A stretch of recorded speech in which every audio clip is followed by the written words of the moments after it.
Dambaro memandangi manusia-manusia kecil yang ganas ini dan jantungnya berdebar kencang.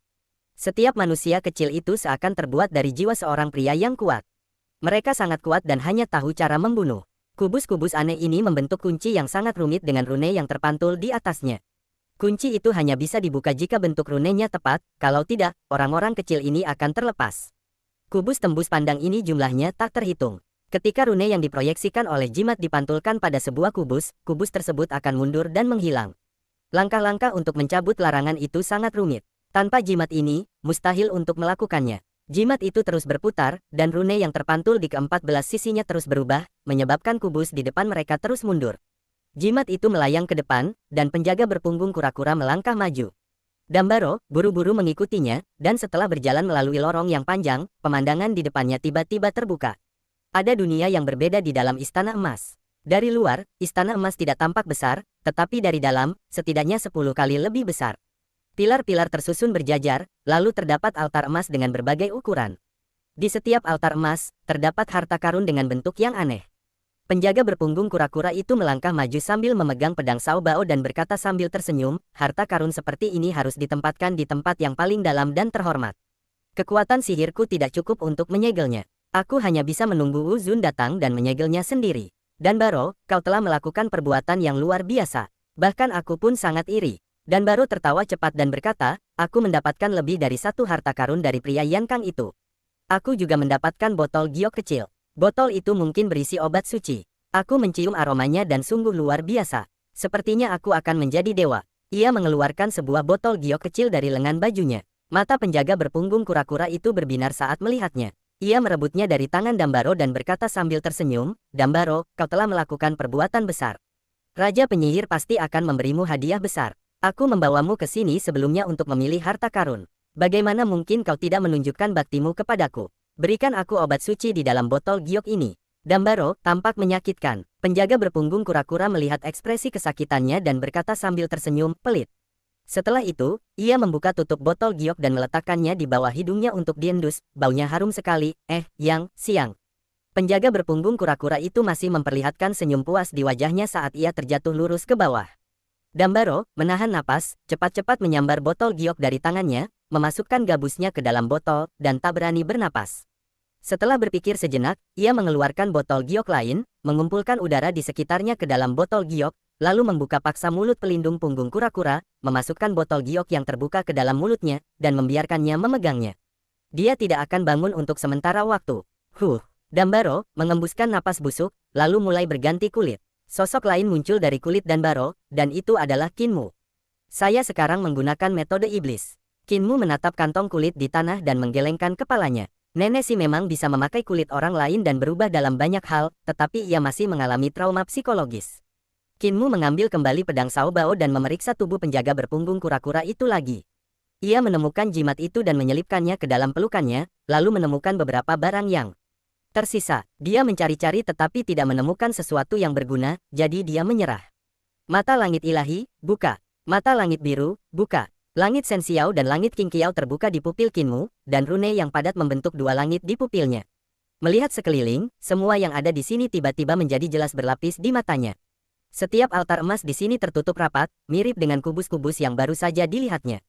Setiap kubus menyembunyikan seorang pria kecil bertampang ganas dengan fitur wajah bengkok, rambut acak-acakan, dan cakar tajam, tetapi ia sama sekali tidak dapat dilihat tanpa mata dewa.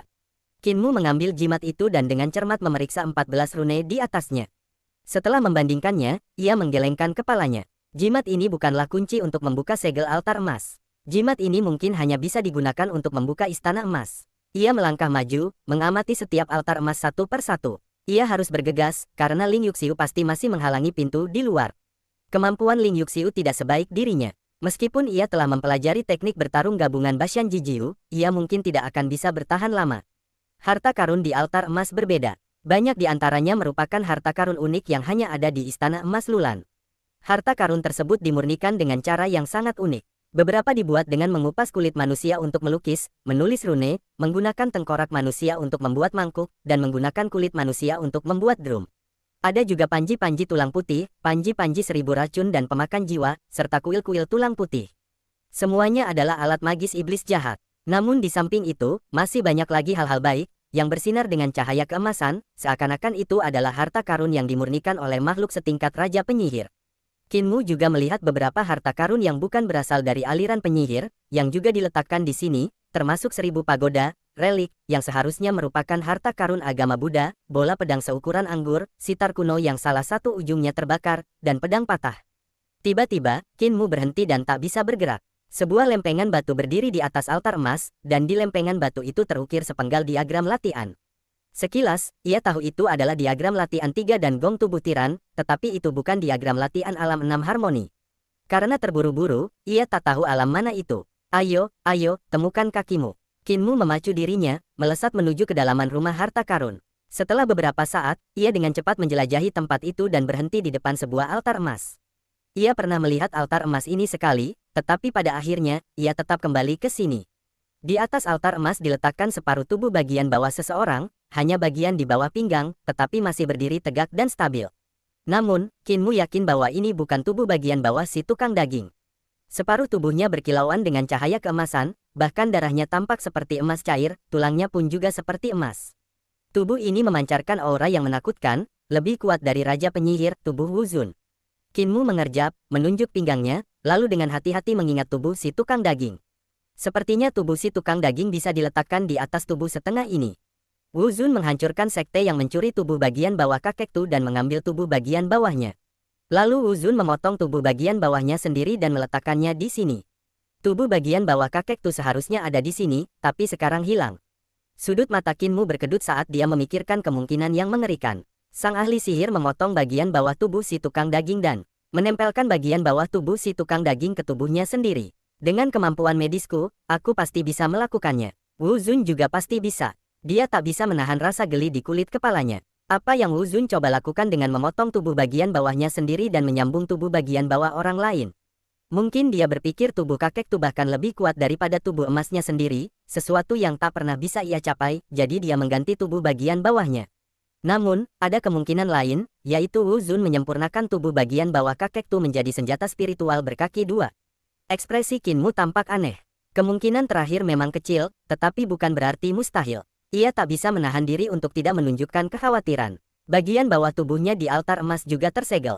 Jika ia mengulurkan tangan, makhluk-makhluk kecil di dalam kubus itu pasti akan melahapnya hingga tak tersisa tulangnya. Jika Bashan Jijiu ada di sini, dia bisa saja menghancurkan segel dan larangan ini dengan kekerasan, tetapi Qin Mu tidak memiliki kemampuan seperti itu. Aku belum pernah menggunakan teknik yang diajarkan kakek Lame, teknik pergantian langit. Bisakah aku melewati segel itu dan mendapatkan separuh tubuh itu? Ia cemas, dan tiba-tiba ia mulai berlari liar di dalam rumah harta karun, mengaktifkan kaki pencuri surga yang diajarkan kepadanya oleh si cacat. Kecepatannya secepat kilatan cahaya, begitu cepatnya sehingga sulit ditangkap dengan mata telanjang. Qin Mu berlari liar sambil melakukan trik, mencuri langit dan mengubah hari. Tangannya semakin cepat, bagai cahaya dan kilat. Keahlian pria lumpuh itu sepenuhnya terletak pada kaki dan tangannya. Kakinya berlari cepat agar ia bisa kabur saat ketahuan mencuri, dan tangannya bergerak cepat agar ia bisa mencuri barang. Qin Mu telah berlatih teknik kaki mencuri langit dengan tekun, tetapi ia kurang berlatih teknik tangan matahari pengubah langit mencuri langit. Sekarang ia sedang belajar keras, berharap dapat memahami lebih banyak misteri. Ketika kaki Dewa Pencuri Langit dan tangan Dewa Pencuri Langit diperagakan pada saat bersamaan, Qin Mu langsung merasakan sesuatu yang aneh dan berteriak kaget sebelum segera berhenti. Ketika ia melakukan dua metode yang berbeda pada saat yang sama, ia sebenarnya merasa bahwa kedua metode itu seperti satu, tetapi orang lumpuh itu membagi satu metode itu menjadi dua bagian dan mengajarkannya kepadanya.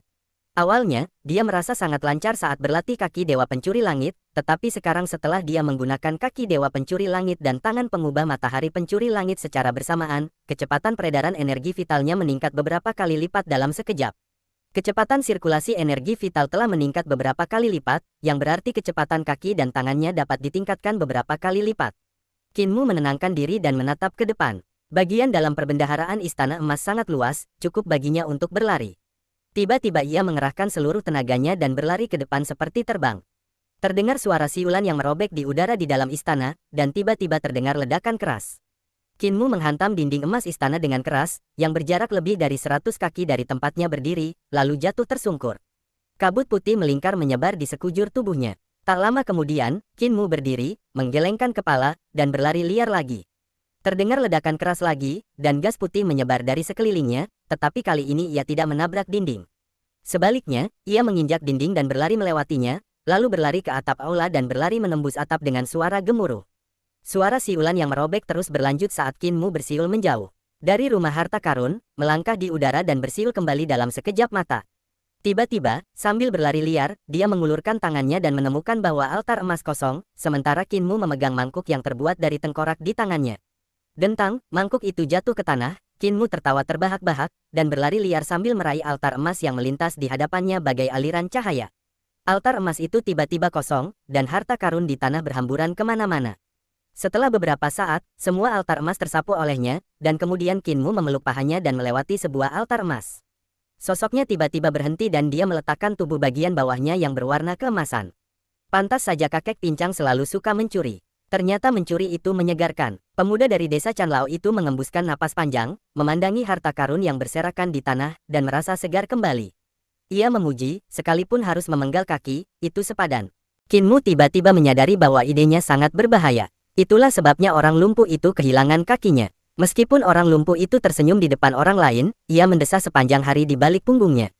Ia selalu ingin mendapatkan kembali kakinya, tetapi ia tidak berani. Kalau aku terjerumus dalam pencurian gila-gilaan seperti yang dilakukan si lumpuh sebelum ia menjadi lumpuh, mungkin aku akan berakhir seperti si lumpuh itu. Meskipun rasanya sangat enak, lebih baik aku menguranginya di masa depan. Qin Mu tersadar dan melihat kembali berbagai harta karun di tanah. Kecuali harta karun aneh yang disempurnakan oleh Istana Emas Lulan, ia ingin mengambil semua harta karun lainnya, tetapi barang-barang yang bisa ia bawa terbatas. Bola pedang itu disemayamkan di sini oleh mereka. Pasti akan menjadi harta karun yang berharga. Qin Mu mengambil pil pedang itu. Pil itu sangat berat, dan diperkirakan ada banyak pedang yang tersegel di dalamnya. Energi vitalnya sedikit menyerbunya, dan dengan suara mendengung, sebuah pedang terbang keluar dari bola pedang, dan perlahan berputar setengah lingkaran di depannya. Itu bukan bola pedang, itu bola pisau. Qin Mu terkejut. Ia pernah melihat bola-bola pisau semacam ini di antara para pemberontak di negeri Mandi. Para pemberontak menggunakannya untuk menyerang kekuatan magis Juebi Tiangang milik Bashan Jijiu. Akibatnya, puluhan ribu pedang pendek tertancap di Juebi Tiangang dan tidak dapat diambil kembali. Itulah sebabnya Tolimu dapat membantai para pemberontak dengan begitu mudah. Qin Mu mengambil sebuah pedang pendek, yang agak sulit digunakan. Ia pikir mungkin perlu teknik khusus untuk mengaktifkannya. Namun, kualitas pedang pendek ini jauh lebih baik daripada milik pemberontak lainnya, dan teksturnya sebanding dengan pisau dagingnya. Dia menarik tenaganya, dan pedang lengkung itu kembali ke bola pisau dengan bunyi dentang lalu menghilang. Ada banyak pedang lengkung di bola pisau, yang pastinya merupakan senjata yang ampuh. Qin Mu mengambil pedang patah itu lagi. Ia tidak merasakan kekuatan pedang patah itu. Pedang itu terasa hampa dan ringan di tangannya. Qin Mu membuka mata langit birunya yang suci dan mengamatinya dengan saksama, tetapi ia tidak dapat menemukan benda apa itu. Namun, karena benda itu bisa disembunyikan dengan begitu hikmat di dalam perbendaharaan Istana Emas Lulan, benda itu pasti luar biasa, jadi ia menyimpannya. Daan bersaambung.